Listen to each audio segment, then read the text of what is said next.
রাজ্যের বিরোধী দলনেতা শুভেন্দু অধিকারীকে এবার প্রকাশ্যে হুমকি দিলেন ক্যানিং পূর্বের তৃণমূল বিধায়ক শওকত মোল্লা। শুভেন্দু অধিকারীর উদ্দেশ্যে শওকত মোল্লার চ্যালেঞ্জ, যদি বুকের পাটা থাকে তবে দক্ষিণ 24 পরগনায় একজন তৃণমূল কর্মীর গায়ে হাত দিয়ে দেখাও। জয় বাংলা বললে কেন শুভেন্দুর গা জ্বালা করে, প্রশ্ন ক্যানিং পূর্বের তৃণমূল বিধায়কের।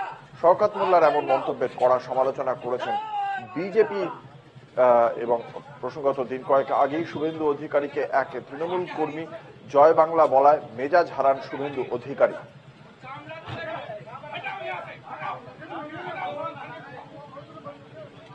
জয় বাংলা বললেই কি শুভেন্দুর গা জ্বালা করে? তারপর তার সিকিউরিটি দিয়ে যেভাবে তাকে মারধর করা হলো, আমি এটা ঘটনাটা অত্যন্ত নিন্দনীয়। আমি শুভেন্দুকে বলছি, তুমি যদি বাপের বেটা হও, দক্ষিণ 24 পরগনায় যেখানেই আসবে সেখানেই আমাদের কর্মীরা জয় বাংলা বলবে। বুকের যদি পাটা থাকে, তোমার কত সিকিউরিটি আছে? তুমি একবার দক্ষিণ 24 পরগনা জেলার একজন কর্মীর গায়ে তোমার সিকিউরিটি দিয়ে হাত দিয়ে দেখো, কত ধানে কত চাল, সেটা আমরা 16 আনা বুঝিয়ে দেবো। যে নোংরামি করেছো গোটা বাংলার মানুষ দেখেছে, গোটা দেশের মানুষ দেখেছে।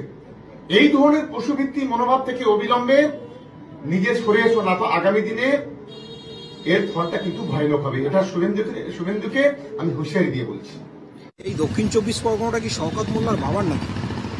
শকুন যতই উপরের দিকে উঠে, লক্ষ্য থাকে ঠিক ভাগাড়ের দিকে। আর শওকত মোল্লাকে দেখে তা বোঝা যায়। কারণ এই শওকত মোল্লা যে একজন নটোরিয়াস ক্রিমিনাল, তা এটা ওনার বডি ল্যাঙ্গুয়েজেই পরিষ্কার।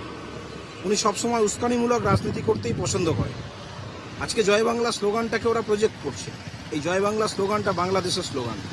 এই জয় বাংলা স্লোগানটাকে প্রজেক্ট করেই শওকত মোল্লা পশ্চিম বাংলাটাকে বৃহৎ বাংলাদেশ বানানোর প্ল্যান করছে। ওদের এই সুপ্ত ইচ্ছে কোনোদিন পূরণ হবে না।